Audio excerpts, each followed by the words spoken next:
Alléluia. Amen. Gloire à Jésus. Amen. Bonjour à tout le groupe de Dieu. Bonjour vous. Que le Seigneur bénisse chacun de vous. Bonjour. Alléluia. Amen. Merci beaucoup. Amen.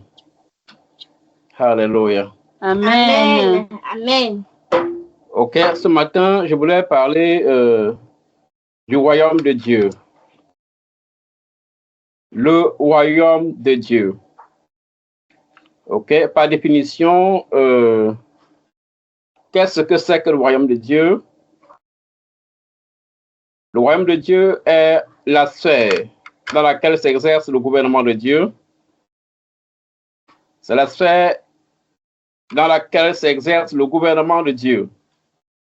Sphère où la gloire de Dieu est pleinement établie. C'est la sphère où la gloire de Dieu est pleinement établie. La sphère dans laquelle s'exerce le gouvernement de Dieu, sphère où la gloire de Dieu est pleinement établie. Alléluia. Amen. Voilà la définition du royaume de Dieu. C'est un royaume que nous sommes en train d'espérer. Un royaume où chacun de nous désire y être. Alléluia. Amen. Là où nous serons sous le gouvernement de Dieu. Nous allons lire Luc chapitre 19, du verset 11 au verset 27. Luc 19 autant pour moi, du verset 11 au verset 27. Quelqu'un va nous faire la lecture. Luc 19, verset 11 au verset 27. Je vais lire dans le livre de Luc 19 à partir du verset 11 jusqu'au verset 27. D'accord. Je lis au nom de Jésus. Ils écoutaient ces choses et Jésus ajouta une parabole parce qu'il était près de Jérusalem et qu'on croyait qu'en l'instant, le royaume de Dieu allait paraître. Il dit donc, un homme de haute naissance s'en alla dans un pays lointain pour se faire investir de l'autorité royale et revenir ensuite. Il appela 10 de ses serviteurs, leur donna 10 000 et leur dit, faites-les valoir jusqu'à ce que je revienne. Mais ses concitoyens le haïssaient et ils envoyèrent une ambassade après lui pour dire, nous ne voulons pas que cet homme règne sur nous. Lorsqu'il fut de retour, après avoir été investi de l'autorité royale, il fit appeler auprès de lui les serviteurs auxquels il avait donné l'argent, afin de connaître comment chacun l'avait fait valoir. Le premier vint et dit, Seigneur, ta mine a rapporté 10 000. Il lui dit, c'est bien, bon serviteur, parce que tu as été fidèle en peu de choses, reçois le gouvernement de 10 villes. Le second vint et dit, Seigneur, ta mine a produit 5 000. Il lui dit, toi aussi, sois établi sur 5 villes. Un autre vint et dit, Seigneur, voici ta mine que j'ai gardée dans un linge, car j'avais peur de toi, parce que tu es un homme sévère. Tu prends ce que tu n'as pas déposé et tu moissonnes ce que tu n'as pas sémé. Il lui dit, je te juge sur tes paroles, méchant serviteur. Tu savais que je suis un homme sévère, prenant ce que je n'ai pas déposé et moissonnant ce que je n'ai pas sémé. Pourquoi donc n'as-tu pas mis mon argent dans une banque, afin qu'à mon retour, je le retirasse avec un intérêt? Puis il dit à ceux qui étaient là, ôtez-lui la mine et donnez-la à celui qui a les 10 000. Ils lui dirent, Seigneur, il a 10 000. Je vous le dis, on donnera à celui qui a, mais à celui qui n'a pas, on ôtera même ce qu'il a. Au reste, amenez ici mes ennemis qui n'ont pas voulu que je régnasse sur eux, et tuez-les en ma présence. Amen. Amen. Alléluia. Amen. L'homme qui est parti s'investir l'autorité royale, nous voyons ici Jésus qui est parti s'investir l'autorité royale. Alléluia. Amen. Il a remis, ici là, on a remis les mines à chacun, qui devait les faire valoir. Bien-aimés, on nous a donné à chacun une tâche particulière, qui est la vocation. Une tâche particulière à accomplir. Alors, le moment viendra de rendre compte. Alors, quand nous regardons ici, dans le verset 16, il dit, le premier vint et dit, Seigneur, ta mine a rapporté 10 mines. Il lui dit, c'est bien, bon serviteur, parce que tu as été fidèle en peu de choses, reçois le gouvernement de 10 villes. Le second vint et dit, Seigneur, ta mine a produit 5 mines. Et lui dit, toi aussi, sois établi sur 5 villes. Alléluia. Amen. Nous voyons ici la récompense.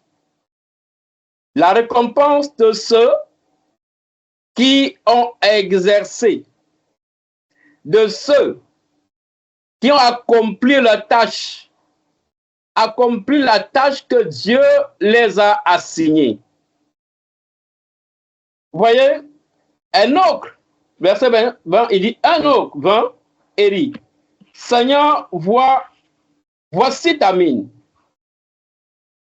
que j'ai gardée dans un linge. Alléluia. Amen. Car j'avais peur de toi, parce que tu es un homme sévère. Tu prends ce que tu n'as pas déposé et tu moissonnes ce que tu n'as pas sémé. Alléluia. Amen. Voilà quelqu'un qui n'a pas pu faire valoir, quelqu'un qui n'a pas accompli son devoir, quelqu'un qui n'a pas accompli sa tâche, la tâche que Dieu lui a assignée. Vous voyez? Mais quelle sera la place de cette personne? Nous voyons que la Bible nous dit que amenez-moi. Il a dit, dans le verset 22, il lui dit, je te juge par tes paroles, méchant serviteur. Tu savais que je suis un homme sévère, prenant ce que je n'ai pas déposé et moissonnant ce que je n'ai pas sémé. Pourquoi donc n'as-tu pas mis mon argent dans une banque? Alors, on met dans la banque pour que ça produit. Verset 24, il dit, puis il dit à ceux qui étaient là, ôtez-lui la mine et donnez-la à celui qui a 10 mines. Alléluia. Amen. Ôtez la mine et donnez la 10 mines. Tu dois apprendre. Alléluia. Amen. Quelqu'un parle? Le frère Bruno, il y a un souci? Alléluia. Gloire à Jésus. Amen. OK. Nous voyons ici, il dit que celui qui n'a pas voulu qu'on puisse régner sur lui, il dit, ôtez-lui la mine et donnez à celui qui a 10 mines. Il lui dit, Seigneur, il a 10 mines. Il dit, je vous le dis, on donnera à celui qui a, mais à celui qui n'a pas, on notera même ce qu'il a. Au reste, amenez-moi, amenez ici mes ennemis, qui n'ont pas voulu que je régnasse sur eux. Alléluia. Amen. Qui n'ont pas voulu que je régnasse sur eux. Tous ceux qui ne vont pas accomplir leur tâche ou leur vocation, bien aimés, et qui n'ont pas gardé la justice royale de Dieu, ils ne seront pas dans le royaume de Dieu. Alléluia. C'est très important. Nous allons voir que chacun doit exercer la tâche que Dieu lui a assignée. C'est important. Nous allons voir aussi dans nos passages, Jésus parle du royaume de Dieu. Il parle ici du royaume. Regardons dans Marc chapitre 1, de versets 14 à 15. Je lis dans le livre de Marc, chapitre 1, versets 14 à 15. Après que Jean eut été livré, Jésus alla dans la Galilée, prêchant l'évangile de Dieu. Il disait, le temps est accompli et le royaume de Dieu est proche. Repentez-vous et croyez à la bonne nouvelle. Amen. Alléluia. Amen. Le temps est accompli et le royaume de Dieu est proche. Alléluia. Amen. Il n'a pas dit que le royaume est déjà là. Non. Le royaume est proche. Après que Jean eut été livré, Jésus alla dans la Galilée, prêchant le royaume de Dieu. Le royaume de Dieu. Il disait, le temps est accompli et le royaume de Dieu est proche. Repentez-vous et croyez à la bonne nouvelle. La bonne nouvelle, c'est en fonction de quoi? Du royaume de Dieu. Alléluia. Amen. C'est la bonne nouvelle du royaume. Repentez-vous. Car le royaume de Dieu est proche. Il y a ceux-là qui disent que le royaume est déjà là. Le royaume n'est pas encore là. Le royaume est proche. Nous nous préparons pour un royaume là où nous allons ancrer, là où nous allons passer notre éternité. Alléluia. Amen. Pour ceux qui disent que le royaume est déjà là, c'est faux. Je lui dis, repentez-vous. Alléluia. Amen. Repentez-vous. Alors, il disait, le temps est accompli et le royaume de Dieu est proche. Mais il faut une préparation. Repentez-vous et croyez à la bonne nouvelle. C'est ça. Il faut se préparer par rapport à ce royaume.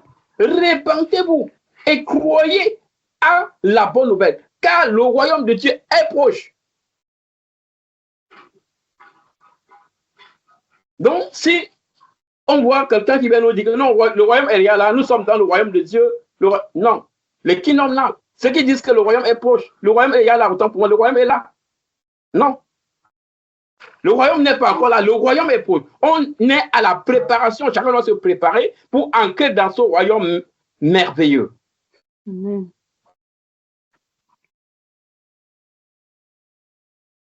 Alors, Jésus dit que son royaume n'est pas de ce monde. Regardons dans Jean chapitre 18, verset 8 à 39. Il dit que son royaume n'est pas dans ce monde. Son royaume n'est pas de ce monde. Jean 18. Jean 18, verset 28 à 37. Jean 18, verset 28 à 37. Je lis au nom de Jésus-Christ. Il conduisit Jésus de chez Caïphe au prétoire. C'était le matin. Ils n'entraient point eux-mêmes dans le prétoire, afin de ne pas se souiller et de pouvoir manger la Pâque.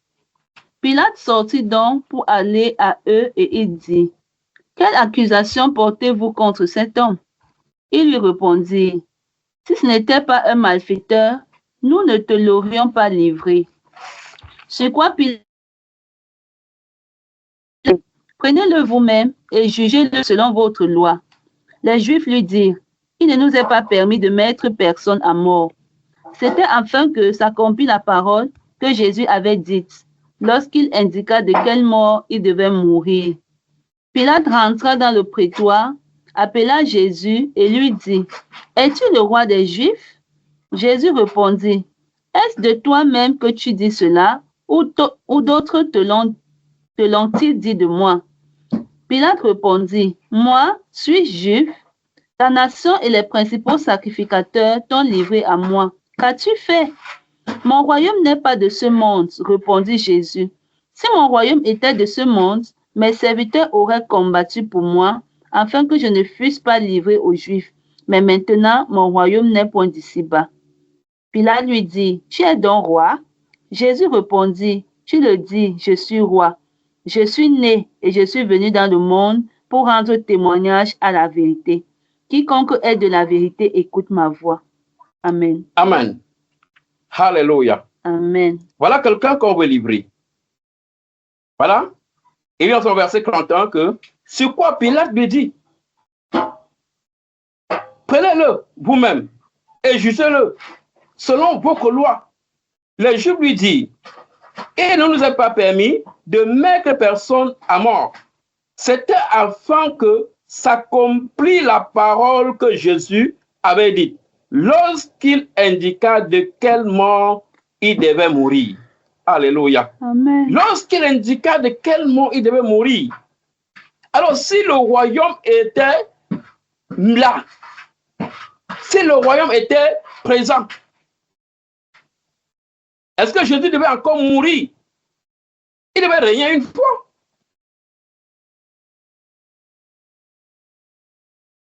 Pilate entra dans le prétoire, appela Jésus et lui dit, es-tu roi? Es-tu le roi des Juifs? Alléluia. Amen. Es-tu le roi des Juifs?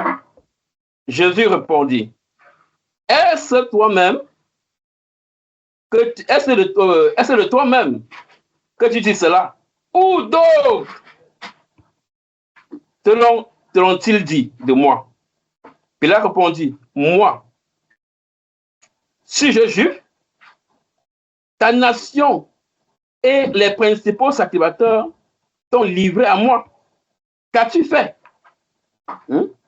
Mon royaume n'est pas de ce monde. Alléluia. Amen. Mon royaume n'est pas de ce monde. Voilà la réponse de Jésus. Vous allez voir des gens qui vont venir vous dire que non, le royaume de Dieu est là. Non, Jésus est là, il est là. Son royaume est de on dit, il y a le royaume de Dieu. Tout c'est sur la terre ici. C'est le royaume ici. Jésus est là, Jésus gouverne déjà. Et certaines personnes ont l'habitude de dire ça. Jésus gouverne déjà. Mon royaume n'est pas de ce monde, répondit Jésus. Si mon royaume était de ce monde, mes serviteurs auraient combattu pour moi. Alléluia. Amen. Est-ce que si Jésus était là, en train de régner, quelqu'un pouvait le toucher? Personne ne pouvait le toucher. Et lui-même, il a dit, ses disciples devaient combattre pour lui.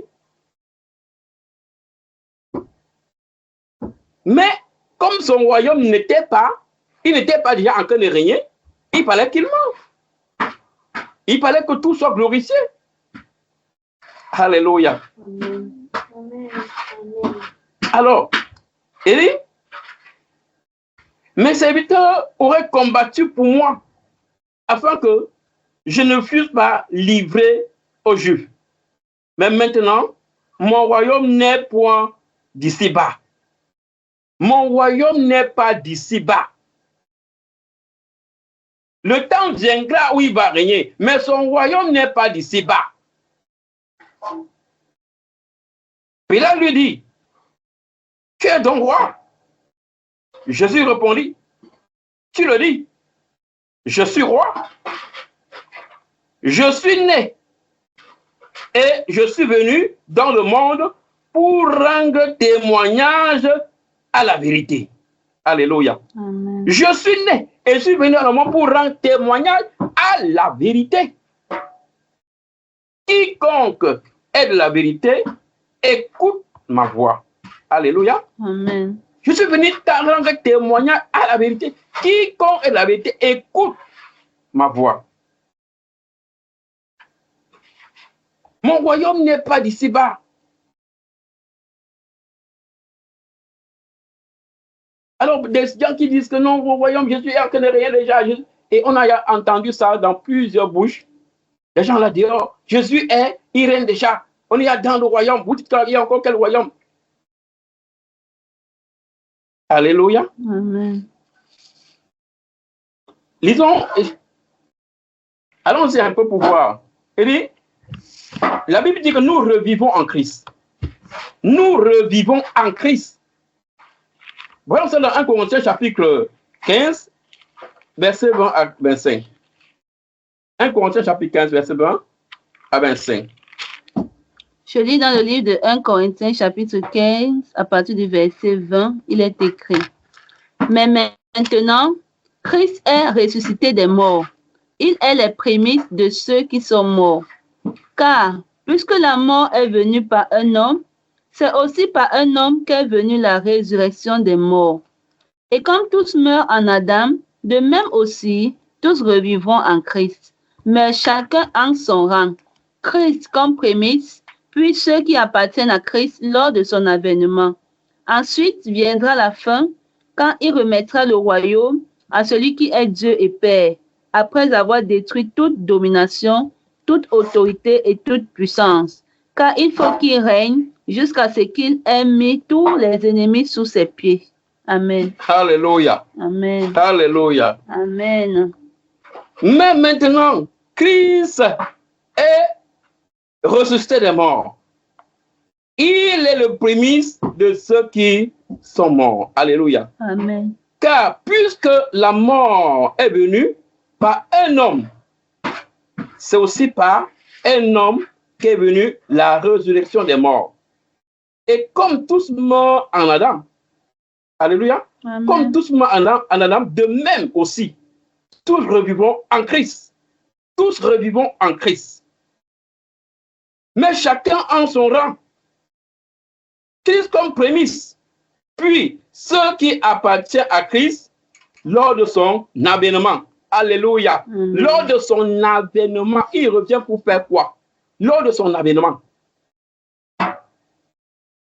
Il revient parce qu'il faut régner. Lors de son avènement.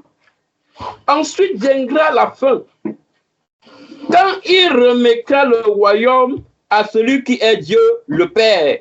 Alléluia. Amen. Quand il remettra le royaume. Mais avant de remettre le royaume à Dieu le Père, qu'il a d'abord régné pour 1000 ans. Alléluia. Amen. Il a d'abord eu un règne de 1000 ans. Il a d'abord régné. Après des 1000 ans, il doit remettre le royaume à Dieu le Père. Il dit, après avoir détruit toute domination, toute autorité et toute puissance, toute domination, toute autorité, toute puissance, après avoir détruit, car il faut qu'il règne jusqu'à ce qu'il ait mis tous les ennemis sous ses pieds. Alléluia. Amen. Très important. Mais après le règne de 1000 ans de Christ, il remettra le royaume à Dieu le Père pour le règne définitif, le règne d'éternité. Alléluia. Amen. Ok. Lisons également Apocalypse chapitre 20, versets 1 à 6.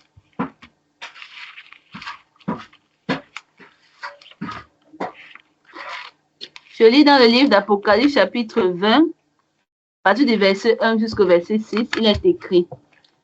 Puis je vis descendre du ciel un ange qui avait la clé de l'abîme et une grande chaîne dans sa main. Il saisit le dragon, le serpent ancien, qui est le diable et Satan, et il le lia pour 1000 ans. Il le jeta dans l'abîme, ferma et scella l'entrée au-dessus de lui, afin qu'il ne séduisît plus les nations, jusqu'à ce que les 1000 ans fussent accomplis. Après cela, il faut qu'il soit délié pour un peu de temps. Et je vis des trônes, et à ceux qui s'y assis fut donné le pouvoir de juger. Et je vis les âmes de ceux qui avaient été décapités à cause du témoignage de Jésus et à cause de la parole de Dieu, et de ceux qui n'avaient pas adoré la bête ni son image, et qui n'avaient pas reçu la marque sur leur front et sur leurs mains. Ils revinrent à la vie, et ils régnèrent avec Christ pendant 1000 ans. Les autres morts ne revinrent point à la vie jusqu'à ce que les 1000 ans fussent accomplis. C'est la première résurrection. Heureux et saints ceux qui ont part à la première résurrection. La seconde mort n'a point de pouvoir sur eux, mais ils seront sacrificateurs de Dieu et de Christ, et ils régneront avec lui pendant 1000 ans. Amen. Amen. Mais avant que Jésus ne règne, avant que Jésus ne puisse régner pour les 1000 ans, et la Bible dit que Satan sera lié. La Bible dit dans le verset 2, il saisit le dragon, le serpent ancien, qui est le diable et Satan. Et il est lié pour 1000 ans. Alléluia. Amen. Il est lié pour 1000 ans. Il le jeta dans l'abîme et ferma, et scella l'entrée au-dessus de lui, afin qu'il ne séduisit plus les nations, jusqu'à ce que les 1000 ans fussent accomplis. Satan sera lié. Ce sera plus le temps de séduction. Alors, il dit, après cela, il faut qu'il soit délié pour un peu de temps. Alléluia. Amen. Et j'ai vu les crânes. Et ceux qui s'y assirent furent donnés le pouvoir de juger. Et j'ai vu les âmes de ceux qui avaient été décapités à cause du témoignage de Jésus. Même ceux-là qui avaient été tués.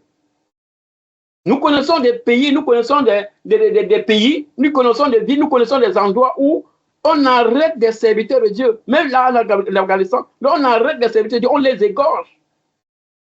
Ceux qui travaillent parmi dans la Fédération 10-40, parmi les peuples musulmans, on les arrête, on les égorge. On les égorge. Combien on a égorgé? Il dit ceux qui avaient été décapités à cause du témoignage de Christ. Alléluia. Amen. À cause du témoignage. Alors il dit, il revint donc à la vie. Il dit, les autres, dans le verset combien? Là, le verset 5. Voilà, le verset 5. Il dit, non, je m'en vais là, oui, dans le verset 5, il dit, les autres morts ne revinrent point à la vie, jusqu'à ce que les 1000 ans fussent accomplis. C'est la première résurrection. C'est la première résurrection. Heureux et saints, ceux qui ont part à la première résurrection. La seconde mort n'a pas le pouvoir sur eux. Mais ils seront sacrificateurs de Dieu et de Christ. Ils régneront avec lui pendant 1000 ans. Ils régneront avec lui pendant 1000 ans. Alléluia. Amen. Le règne de 1000 ans. Avant que Christ ne remet le royaume au Père, il y a ce règne de 1000 ans. Alléluia. Amen. Après qu'il nous remet le règne au Père. Regardons aussi, nous allons voir les disciples. Les disciples étaient préparés pour le royaume. Parce que Jésus prépare aussi ses disciples pour le royaume. Regardons dans Matthieu chapitre 15, versets 9 à 11. Matthieu 15, versets 9 à 11. Je lis dans le livre de Matthieu chapitre 13, à partir du verset 9, il est écrit que celui qui a des oreilles pour entendre, entende. Les disciples s'approchèrent et lui dirent, pourquoi leur parles-tu en parabole? Jésus leur répondit, parce qu'il vous a été donné de connaître les mystères du royaume des cieux et que cela ne leur a pas été donné. Amen. Alléluia. Amen. Il vous a été donné de connaître les mystères du royaume des cieux. Alléluia. Amen. Les mystères du royaume des cieux. Et que cela ne l'a pas été donné. Même les disciples étaient étonnés, ils disent, mais pourquoi les parles-tu en parabole? Il vous a été donné parce que vous êtes différents. Il vous a été donné de connaître les mystères du royaume. Et que cela ne l'a pas été donné. Alors, il y a des gens préparés. Je nous permets de connaître les mystères du royaume. Alléluia. Amen. Pas que le royaume est ici sur la terre, pas qu'ils vont régner, pas que pendant qu'ils sont avec eux. Mais les disciples pouvaient dire que bon, comme tu es avec nous, ça veut dire que nous régnons déjà. Parce que tu es avec nous. Ça veut dire qu'on n'a plus rien à chercher. Tu es avec nous, on règne déjà et il n'y a plus encore un autre règne à venir. Non. Je dis qu'il vous a été donné de connaître les mystères du royaume des cieux. Le mystère du royaume des cieux. Parce qu'il y a un royaume à venir. Où Christ va régner. Et après ce règne de 1000 ans, il va remettre le règne au Père. à Dieu le Père qui, lui, va régner pour l'éternité. Alléluia. Amen. Nous allons voir pourquoi Jésus nous dit, parce que ceux qui disent que le royaume est ici-bas, le royaume non, Jésus règne déjà. Jésus nous dit, cherchez le royaume. Jésus nous demande de chercher d'abord le royaume. Dans Matthieu chapitre 6, verset 33. Cherchez d'abord le royaume. Lisons Matthieu 6, verset 33. Matthieu chapitre 6, verset 33, il est écrit, « Cherchez premièrement le royaume et la justice de Dieu, et toutes ces choses vous seront données par-dessus. » Amen. Amen. Cherchez premièrement le royaume. Premièrement. Parce qu'il y a quelque chose dans le royaume. Alors, si nous nous focalisons ici-bas, on n'aura pas de résultat. Si tu focalises tes regards sur les choses qui sont sur la terre, c'est que tu n'es qu'un misérable. Tu n'es qu'un misérable. Cherchez premièrement. Il dit premièrement. Ça veut dire focalisez vos regards vers ce qui est au ciel. C'est comme il avait dit au peuple d'Israël quand ils sortaient dans le désert, que focalisez vos regards dans le pays où Dieu vous a promis. Alléluia. Amen. Focalisez vos regards.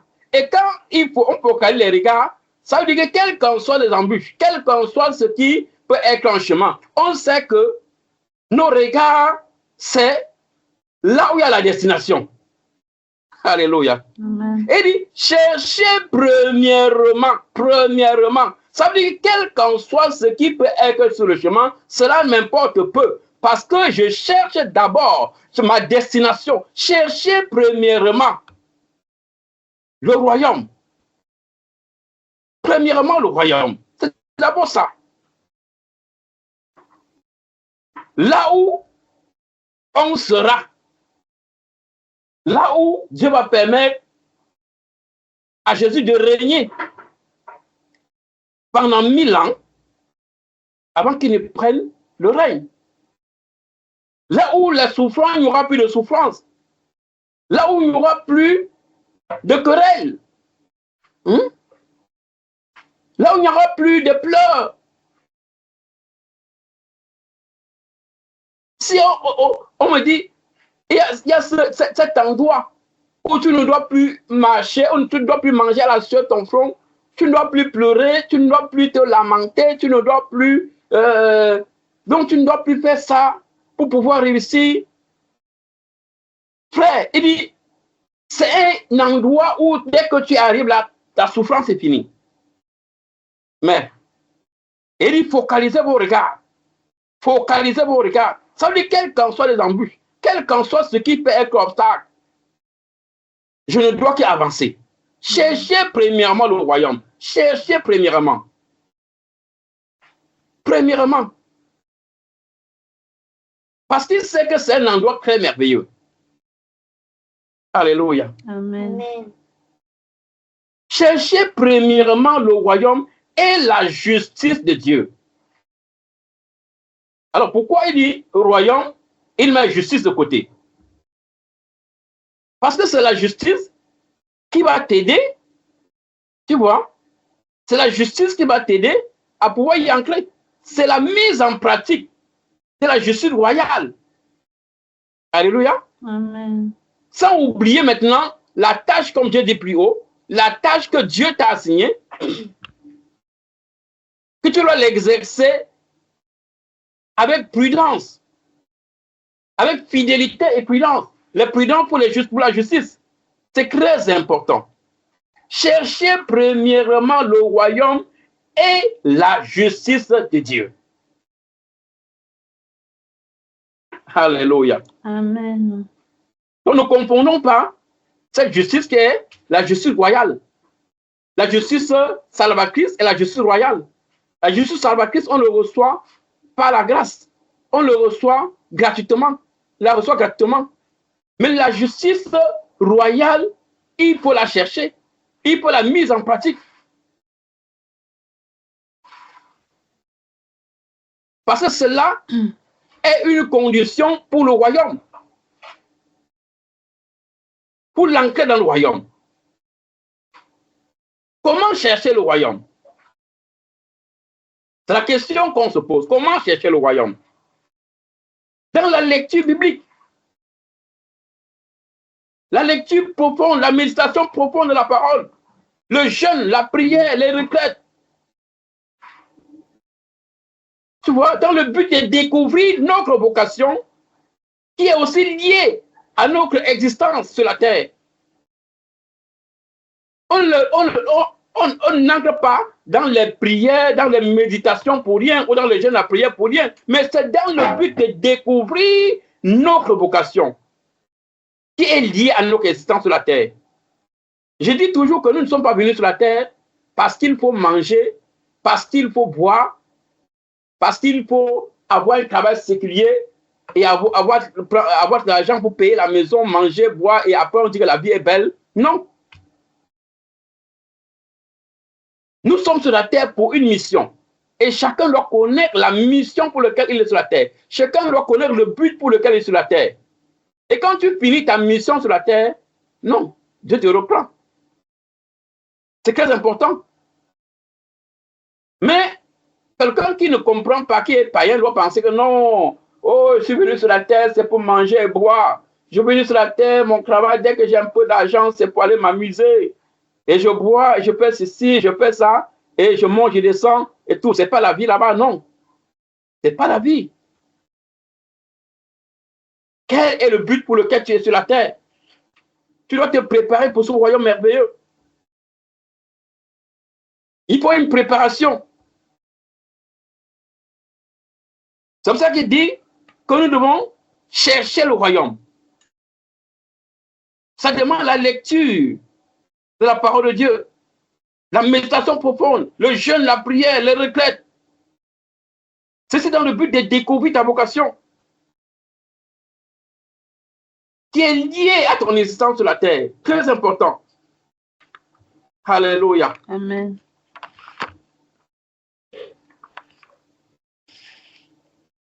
Et c'est aussi utile pour notre position et notre héritage dans le royaume de Dieu. Oui, notre position, notre héritage dans le royaume de Dieu. Tant que tu es en train d'exercer belle et bien ta vocation, bon, c'est utile pour ton rang, pour ta position dans le royaume.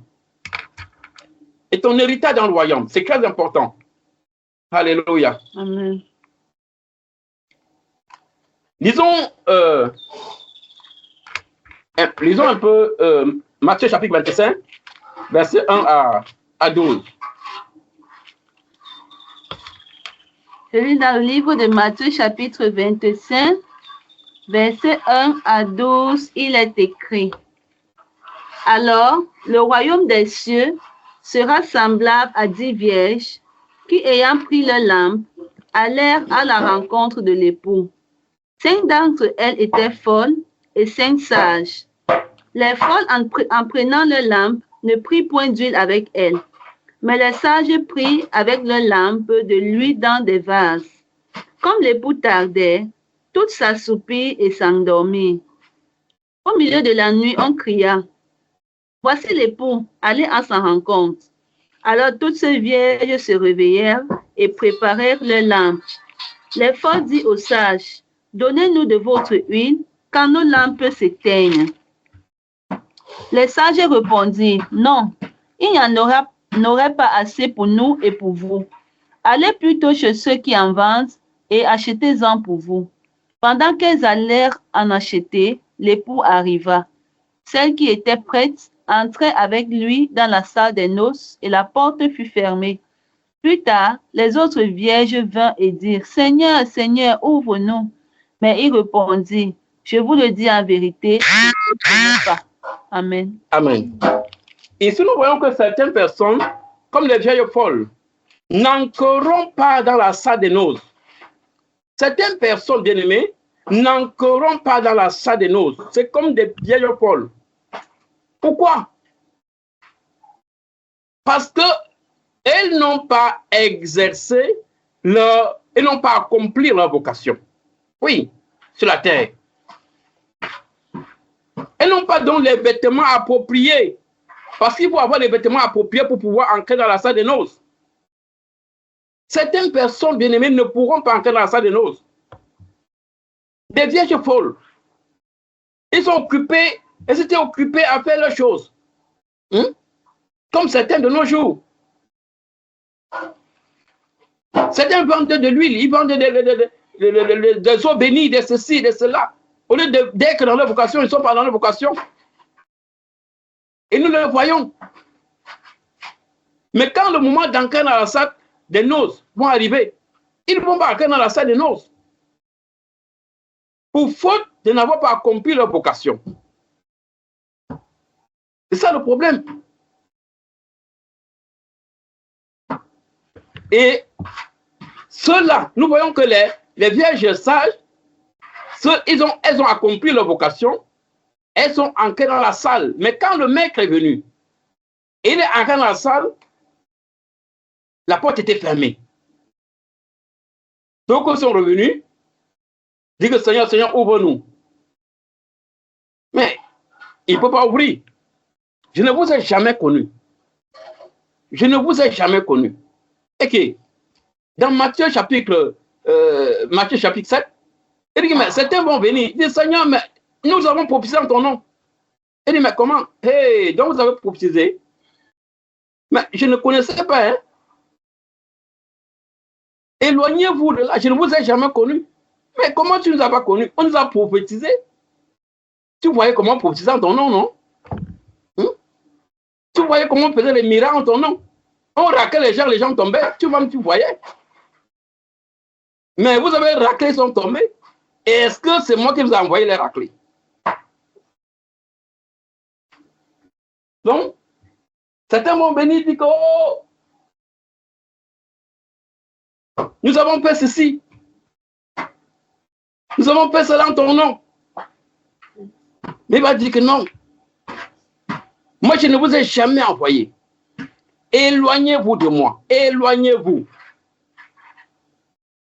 Frère, il est question de pouvoir accomplir sa vocation.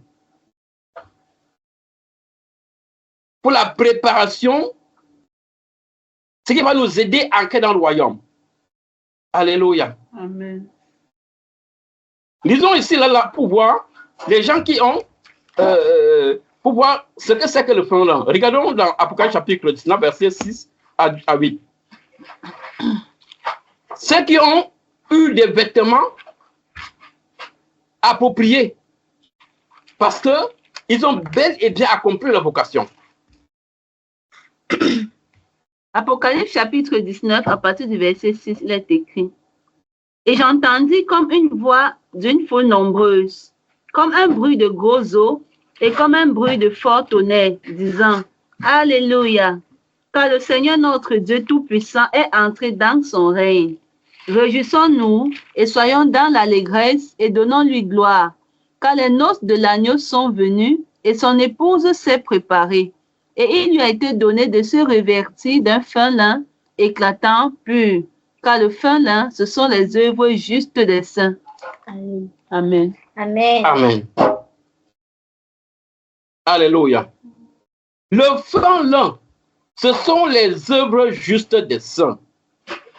Il a été donné de se revêtir d'un fin lin, car le fin lin sont les œuvres justes des saints. Alléluia. Amen. La salle des noces. La Bible dit que réjouissons-nous et soyons dans l'allégresse et donnons-lui gloire, car les noces de l'agneau sont venus et son épouse s'est préparée. Alléluia. Amen. La préparation, c'est comment? La préparation. Son épouse s'est préparée. Ceux qui ont eu le fin là, ce sont les gens qui sont préparés. Ce n'est pas les gens que ils ont passé le temps. Jésus a dit que faites ceci, ils ont dit nous ne pouvons pas le faire. Et leur travail, c'était de vendre les pommes de terre, dit que venez donner l'argent, la pomme c'est 20 000, la pomme c'est ceci, et ils vendent les pommes de terre, passent le temps à vendre les pommes de terre, des eaux bénies.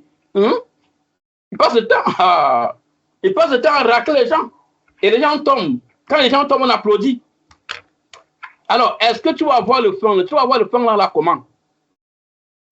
Tu vas voir cet habillement-là comment? Le pain, là, ce sont les œuvres justes des saints. Les œuvres, ça fait partie de ce que toi-même tu as travaillé. Les œuvres justes des saints. D'abord, ça veut dire que pour avoir un habit approprié, tu dois mériter cela. C'est très important. On mérite l'habit approprié.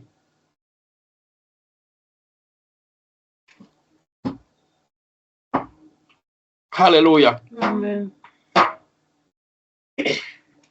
Alors, c'est hyper important de pouvoir travailler, de pouvoir œuvrer dans sa vocation, ou bien de ne pas imiter la vocation de quelqu'un d'autre.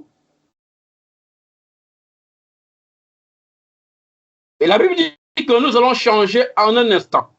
Alléluia. Amen. On doit changer en un instant. Ouvrons dans 1 Corinthiens chapitre 15, versets 50 à 52.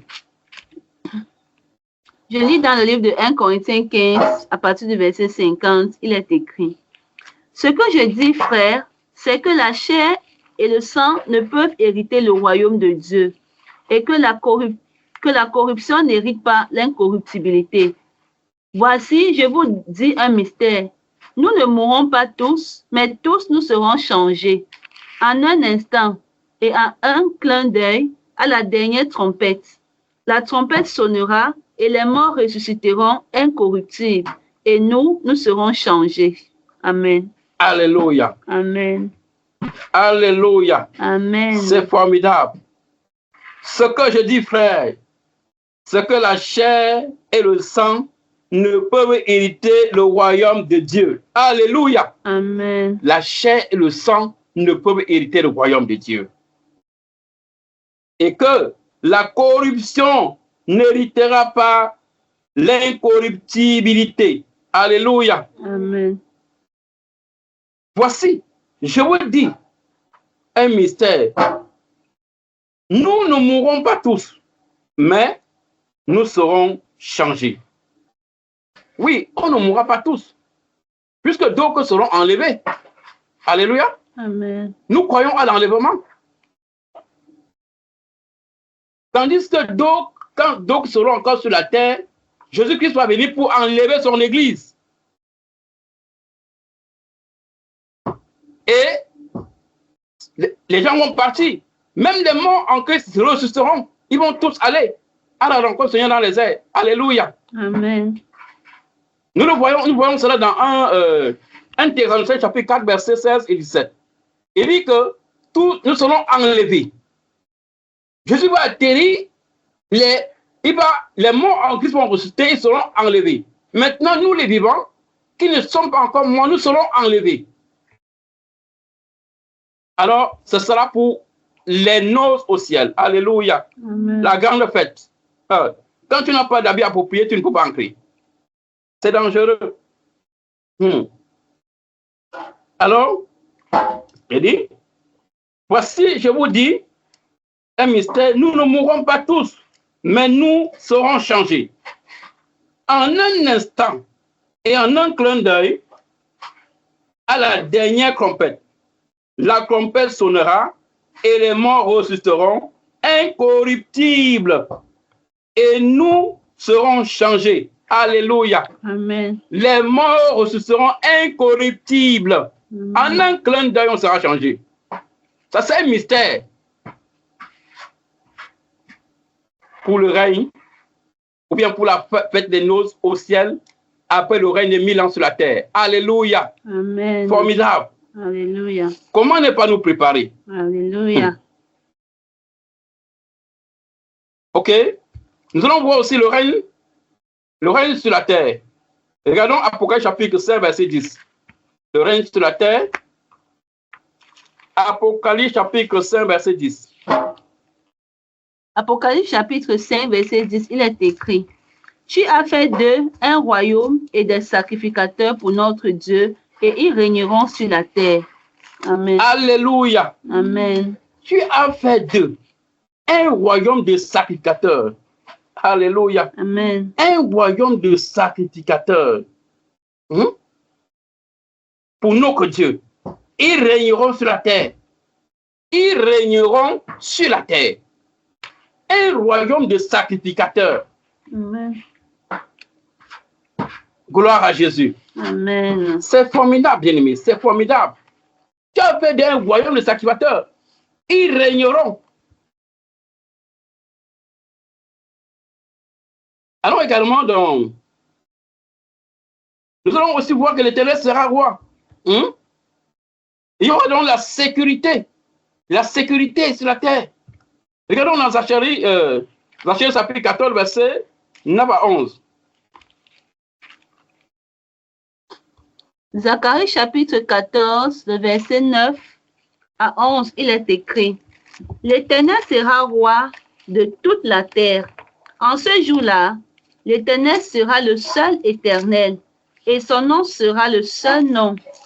Tout le pays deviendra comme la plaine de Geba à Rimon, au midi de Jérusalem, et Jérusalem sera élevée et restera à sa place. Depuis la porte de Benjamin jusqu'au lieu de la première porte, jusqu'à la porte des angles, et depuis la tour de Hananiel jusqu'au pressoir du roi. On habitera dans son sein et il n'y aura plus d'interdit. Jérusalem sera en sécurité. Amen. Alléluia. Amen. Hey, formidable. L'Éternel sera roi de toute la terre. Aïe. En ce jour-là, l'Éternel sera le seul éternel. Alléluia. Amen. Il sera le seul éternel. Il sera roi sur la terre. Il sera le seul éternel. Alléluia. Amen. Formidable. Et son nom sera le seul nom. Tout le pays deviendra comme la plaine de Geba, à Rimon, au midi de Jérusalem, Et Jérusalem sera élevé et restera à sa place. Depuis la porte de Benjamin jusqu'au lieu de la première porte, jusqu'à la porte des anges. Et depuis le tour de Hananiel jusqu'au pressoir du roi. On habitera dans son sang. Il n'y aura plus d'interdit. Alléluia. Amen. On habitera dans son sang. Il n'y aura plus d'interdit. Ce ne sera plus ce monde-ci là dans lequel nous sommes. L'insécurité. On ne sera plus de ce genre de monde. Donc nous voyons des méli-mélos, on monte, on descend, on fait ceci. Ça ne sera plus ça. On sera en sécurité. Alléluia. Amen. La Bible dit que Jérusalem sera en sécurité. Alléluia. Amen. Et là, en ce moment, il n'y aura plus pleurs. Il n'y aura plus de pleurs. Il n'y aura plus de guerre. Alléluia. Amen. Regardons aussi la Jérusalem actuelle qui est dans l'insécurité. Zacharie chapitre 14, verset 1 à 8. Zacharie chapitre 14, à partir du verset 1, il est écrit: Voici, le jour de l'Éternel arrive, et tes dépouilles seront partagées au milieu de toi. Je rassemblerai toutes les nations pour qu'elles attaquent Jérusalem. La ville sera prise, les maisons seront pillées et les femmes violées. La moitié de la ville ira en captivité, mais le reste du peuple ne sera pas exterminé de la ville. L'Éternel paraîtra et il combattra ces nations comme il combat au jour de la bataille. Ses pieds se poseront en ce jour sur la montagne des Oliviers, qui est vis-à-vis de Jérusalem du côté de l'Orient. La montagne des Oliviers se fendra par le milieu, à l'Orient et à l'Occident, et se formera une très grande vallée. Une moitié de la montagne reculera vers le septentrion et une moitié vers le midi.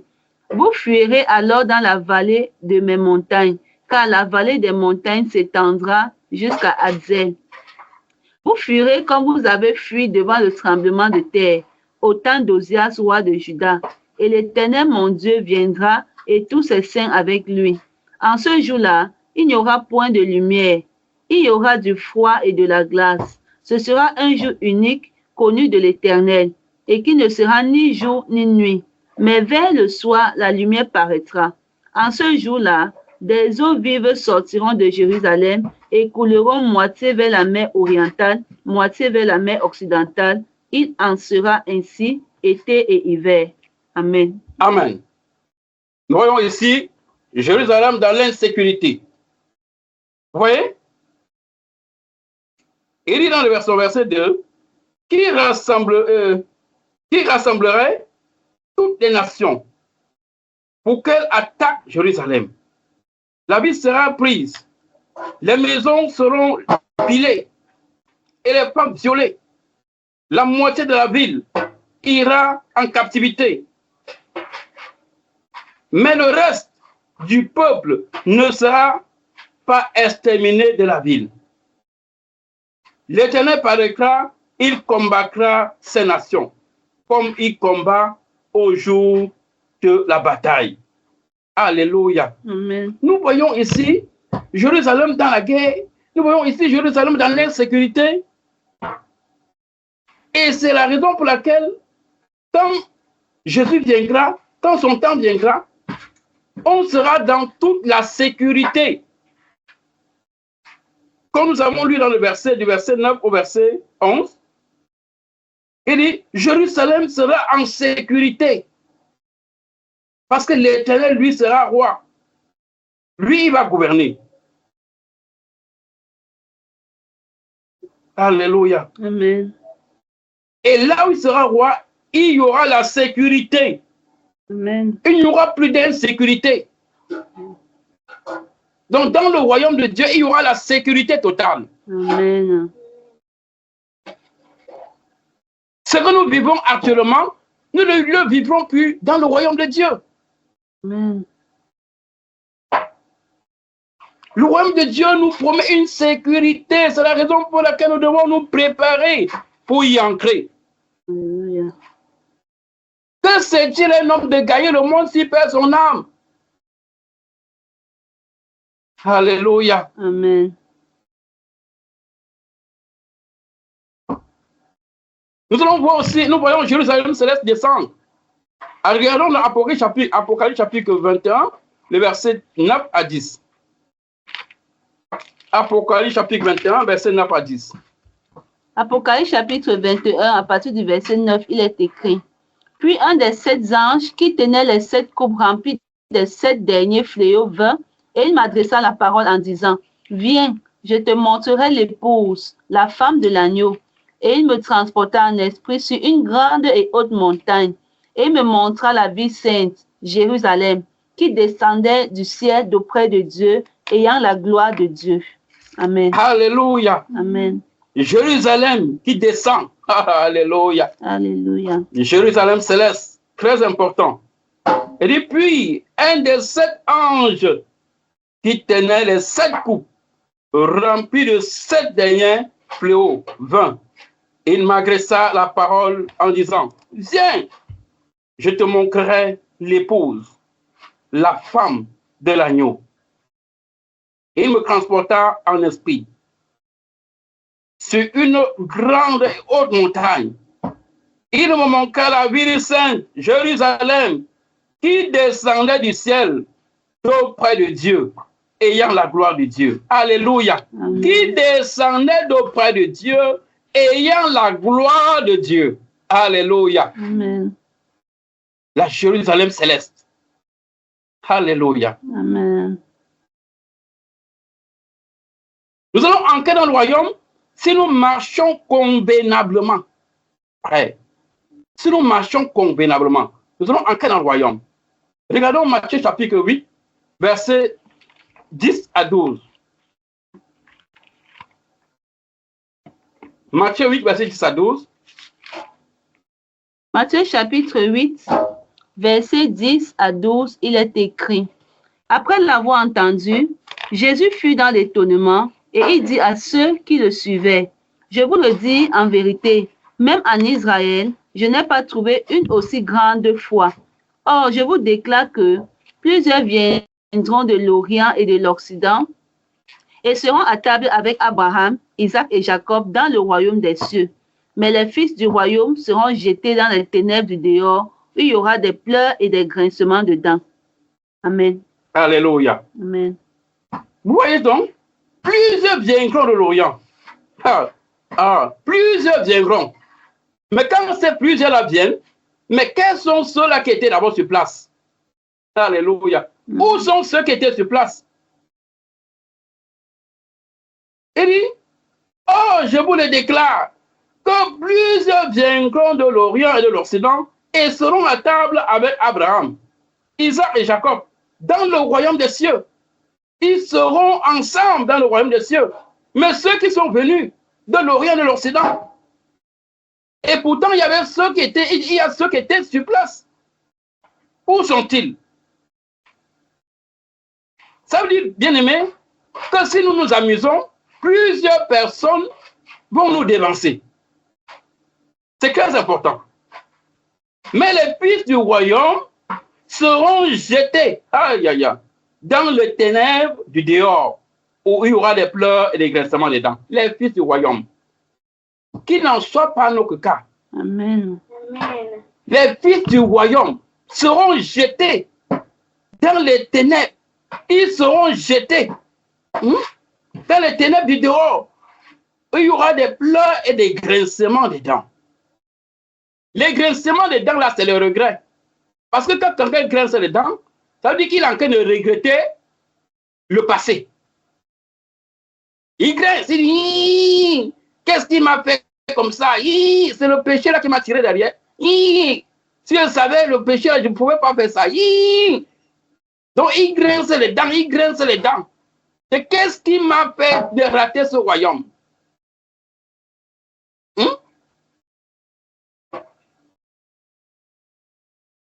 Regardons Luc chapitre 13. Luc chapitre 13, versets 22 à 29.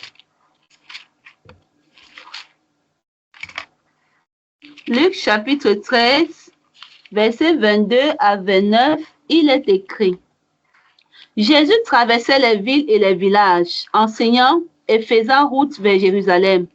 Quelqu'un lui dit: Seigneur, n'y a-t-il que peu de gens qui soient sauvés? Il leur répondit: Efforcez-vous d'entrer par la porte étroite, car je vous le dis, beaucoup chercheront à entrer et ne le pourront pas. Quand le maître de la maison se sera levé et aura fermé la porte, et que vous, étant dehors, vous commencerez à frapper à la porte en disant: Seigneur, Seigneur, ouvre-nous. Il vous répondra: Je ne sais d'où vous êtes. Alors vous vous mettrez à dire: Nous avons mangé et bu devant toi, et tu as enseigné dans nos rues. Et il répondra: Je vous le dis, je ne sais d'où vous êtes. Retirez-vous de moi, vous tous ouvriers d'iniquité. C'est là qu'il y aura des pleurs et des grincements de dents, quand vous verrez Abraham, Isaac et Jacob et tous les prophètes dans le royaume de Dieu, et que vous serez jetés dehors. Il en viendra de l'Orient et de l'Occident, du Nord et du Midi, et ils se mettront à table dans le royaume de Dieu. Amen. Amen. Alléluia. Amen. Alors, il dit, quelqu'un lui dit, Seigneur, n'a-t-il que peu de gens qui soient sauvés? Il lui répondit, efforcez-vous d'entrer par la porte étroite. Alléluia. Amen. Efforcez-vous d'entrer par la porte étroite. Amen. Car je vous dis que beaucoup chercheront à entrer et ne le pourront pas. La porte est étroite. Alléluia. Amen. La vraie porte. C'est très important. Quand tu œuvres, quand tu fais accomplir la tâche que Dieu t'a assignée, tu n'entreras pas comme un voleur. Parce que les voleurs n'ont pas d'habits appropriés. Quand le maître de la maison se sera levé et aura fermé la porte, et que vous, étant dehors, vous commencerez à frapper à la porte en disant, Seigneur, Seigneur, ouvre-nous. Il vous répondra, je ne sais d'où vous êtes. Alléluia. Amen. Je ne sais d'où vous êtes. Alors, où Mécré a dit, nous avons mangé et bu devant toi, et tu as enseigné dans nos rues. C'est comme ça que d'autres personnes vont aussi venir dire, nous avons prêché en ton nom, nous t'avons vu, nous avons guéri les malades en ton nom, nous avons fait ceci en ton nom. Mais il leur dira, éloignez-vous de moi. Quand je lui dis ici dans le verset 27, qu'il leur répondra, je vous le dis, je ne sais d'où vous êtes. Retirez-vous de moi, pour tous ouvriers d'iniquité. Quelle iniquité? Iniquité vocationnelle. L'iniquité vocationnelle. Parce qu'il vous a assigné une tâche et vous n'avez pas accompli la tâche qu'il vous a assignée ou la vocation qu'il vous a assignée. Vous avez abandonné cela pour faire pour vous. Et c'est là où chacun va dire la vérité. Et c'est là pour dire, la Bible dit qu'il y aura un bâtiment, il y aura des pleurs et des grincements des dents. Et la Bible dit qu'il en viendra, dans le verset 29, il en viendra de l'Orient et de l'Occident, du Nord et du Midi. Ils seront à table dans le royaume de Dieu. Ils se mettront à table dans le royaume de Dieu. Pourquoi? Parce qu'ils ont exercé bel et bien leur vocation. Ils méritent d'être dans le royaume. Alléluia. Amen. Ok, nous sommes presque vers la fin, presque arrêté, bon, parce que le temps est en train d'avancer. Je pense que je vais couper le message. Bon, allons-y rapidement dans... nous sommes en train d'attendre le royaume inébranlable. Allons-y dans Hébreux chapitre 12, versets 28 à 29. C'est un royaume inébranlable que nous attendons. Hébreux 12. Hébreux chapitre 12, à partir du verset 28, il est écrit. C'est pourquoi, recevant un royaume inébranlable, montrons notre reconnaissance en rendant à Dieu un culte qui lui soit agréable, avec piété et avec crainte, car notre Dieu est aussi un feu dévorant. Amen. Amen. C'est pourquoi recevons un royaume inébranlable. Montrons notre reconnaissance en rendant à Dieu un culte qui lui soit agréable. Alléluia. Amen. Avec piété et avec crainte. Nous connaissons tous ce que veut dire la piété. Avec piété, avec crainte. La considération que nous avons par rapport à l'œuvre de Dieu. La considération, quand tu considères, tu dois t'aligner et faire l'œuvre exacte et faire la tâche exacte que Dieu t'a assignée. Alléluia. Amen. Avec piété, avec crainte. Car notre Dieu est aussi un feu dévorant. Alléluia. Amen. Notre Dieu est aussi un feu dévorant. Alléluia. Amen. Nous allons parcourir les derniers. Bon, je vais peut-être m'arrêter à ces versets. Peut-être prochainement, si Dieu le permet, je vais les continuer. Le royaume est remis à Dieu le Père et à son Fils pour le règne éternel. Regardons Apocalypse chapitre 21. Apocalypse 21, verset 1 à 4. C'est le dernier passage qu'ils ont lu. Je vais arrêter là. Apocalypse chapitre 21, à partir du verset 1, il est écrit. Puis je vis un nouveau ciel et une nouvelle terre, car le premier ciel et la première terre avaient disparu, et la mer n'était plus. Et je vis descendre du ciel, d'auprès de Dieu, la ville sainte, la nouvelle Jérusalem, préparée comme une épouse qui s'est parée pour son époux. Et j'ai entendu du trône une forte voix qui disait, voici le tabernacle de Dieu avec les hommes. Il habitera avec eux, et ils seront son peuple, et Dieu lui-même sera avec eux. Il essuiera toute l'âme de leurs yeux, et la mort ne sera plus. Il n'y aura plus ni deuil, ni cri, ni douleur, car les premières choses ont disparu. Amen. Alléluia. Amen. Amen. Alléluia. Amen. Alors, dans le verset 2, il dit, je vis descendre du ciel d'auprès de Dieu la ville sainte. La ville sainte, la nouvelle Jérusalem, préparée comme une épouse qui s'est paré pour son époux. Alléluia. Amen. Nous sommes l'épouse de Christ. Alléluia. Amen. Gloire à Jésus. Et j'ai entendu du trône une forte voix qui disait, voici le tabernacle de Dieu avec les hommes. Il habitera avec eux. Ils seront son peuple et Dieu lui-même sera avec eux. Alléluia. Amen. Il essuiera toute l'âme de leurs yeux et la mort ne sera plus. Il n'y aura plus ni deuil, ni cri, ni douleur, car les premières choses ont disparu. Alléluia. Amen. Alors c'est là où Dieu va essuyer toute l'âme de nos yeux. Amen. Il n'y aura plus ni cri, il n'y aura plus de douleur. Voyez, c'est un royaume merveilleux. Amen. Un royaume merveilleux que le Seigneur prépare pour nous. Alléluia. Lisons un dernier passage pour arrêter. Je préfère m'arrêter à ce niveau. Apocalypse chapitre 11, verset 15. Apocalypse chapitre 11, verset 15, il est écrit, le 7e ange sonna de la trompette, et il eut dans le ciel de fortes voix qui disaient, le royaume du monde est remis à notre Seigneur et à son Christ, et il régnera au siècle des siècles. Amen.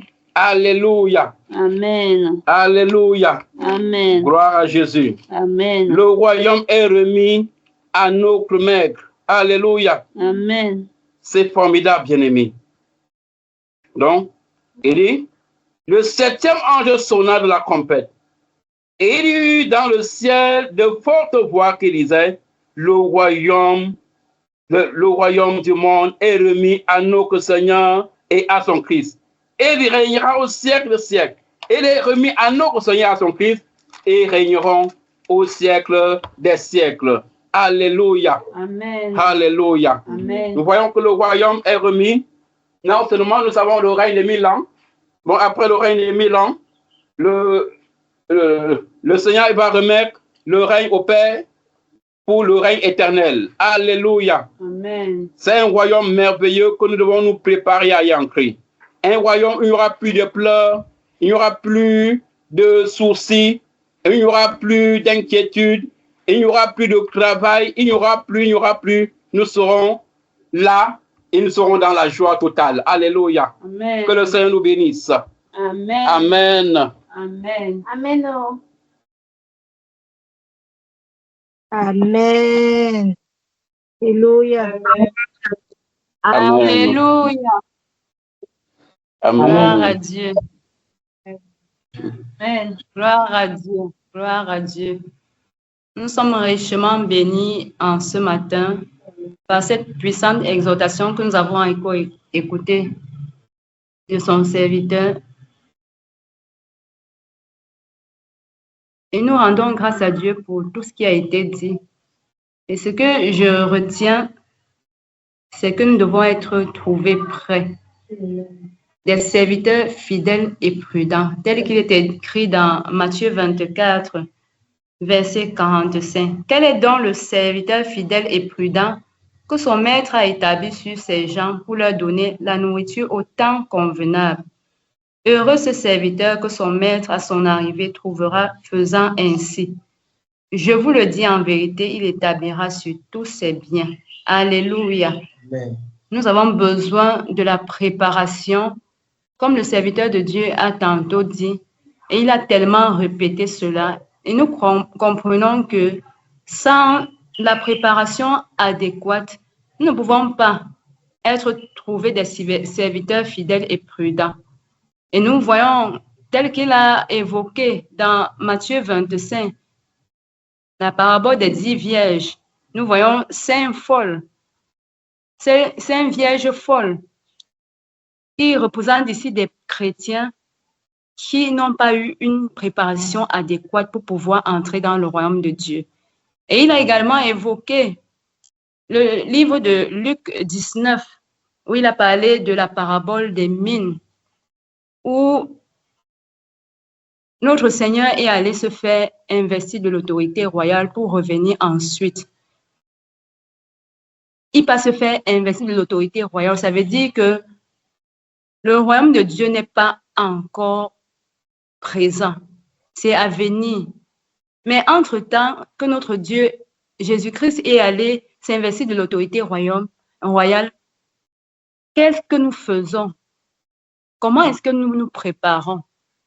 Nous voyons qu'il y a quelqu'un et lorsque nous transposons dans notre vie spirituelle, ce sont des chrétiens qui sont là, bien qu'étant en contact avec la vérité, ils sont paresseux, ils ne veulent rien faire, ils ne veulent pas, en fait, faire valoir les talents qui sont en eux, bien qu'ayant déjà découvert quelle est leur vocation, ils ont peur de commettre des erreurs. Et en cela, personne ne viendra faire valoir ces talents-là à leur place.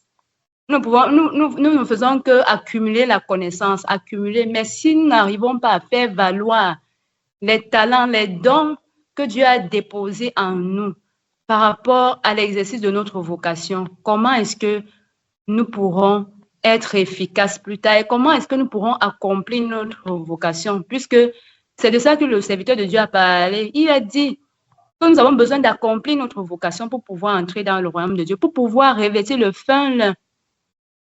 Nous ne pouvons pas être qualifiés si nous n'accomplissons pas notre vocation. Si nous n'exerçons même pas déjà dans l'état préparatoire, nous ne commençons pas déjà à exercer le peu que Dieu nous a déjà donné de découvrir. Quelle est cette tâche que le Seigneur t'a déjà révélée et que tu n'es pas encore en train d'exercer? Le Seigneur t'appelle encore en ce jour, nous appelle encore en ce jour à commencer à nous exercer. Nous avons besoin d'être utiles dans la maison de Dieu. Si Dieu nous a placés dans sa maison, c'est parce qu'il voudrait que nous soyons au service des autres. Nous prions que le Seigneur nous donne vraiment de comprendre toutes ces choses qui ont été dites, afin que nous soyons vraiment préparés convenablement pour être trouvés comme des serviteurs fidèles et prudents. Alléluia. Amen. Donc, nous allons, je ne sais pas si l'apôtre est déjà disponible, mais si ce n'est pas encore le cas, nous allons continuer avec les témoignages, les confessions. Si quelqu'un a un cantique, il peut donner.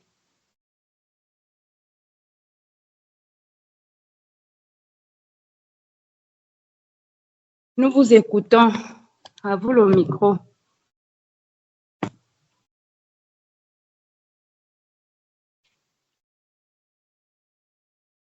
Si quelqu'un n'a pas de témoignage, moi je veux rendre grâce à Dieu encore pour ce jour. Il nous donne tous d'être dans sa présence. Je vais ici témoigner vraiment de ce que Dieu m'a encore enseigné en semaine. Lorsque j'étais à Bonankwamwa, chez la sœur Yolande, étant là-bas, le Seigneur a permis que je puisse travailler avec deux des enfants qui sont là-bas. Et pendant que nous étions en train de travailler, il y a d'autres enfants qui se sont ajoutés par la grâce de Dieu. Et ce qui m'a marqué et qui m'a interpellée, c'était en fait leur enthousiasme, leur vaillance. Je vais un peu entrer dans certains détails. Pendant que j'étais en train de les entretenir, quand je dis Alléluia, je suis Amen, comme des soldats. À l'instant, j'étais enseignée. Alléluia, Amen. Il n'y a pas de honte, il n'y a pas de peur, il n'y a pas peut-être si je parle, si je fais comme ça, peut-être je vais me tromper. L'enfant ne regarde pas tout cela. Et Dieu voudrait que nous soyons comme des enfants. Il dit que le royaume des cieux appartient à ceux-là qui leur ressemblent. Moi, je veux être un enfant. Ce jour-là, j'ai été vraiment enseignée. Pendant que ça se passait, je recevais ça fortement dans mon cœur. Dieu était en train de m'enseigner au travers d'eux. Alléluia, amen. Gloire à Dieu, amen. J'ai dit, il y avait une harmonie. Ils étaient plongés corps, âme et esprit par rapport à ce qui était fait. En fait, je veux partir de là pour encore rendre grâce à Dieu pour cette interpellation qu'il m'a faite et que j'aimerais bien sûr partager avec vous, qui peut-être va vous aider. Lorsque j'ai vu cela, je me suis rendu compte de comment est-ce que nous sommes tellement grands devant Dieu.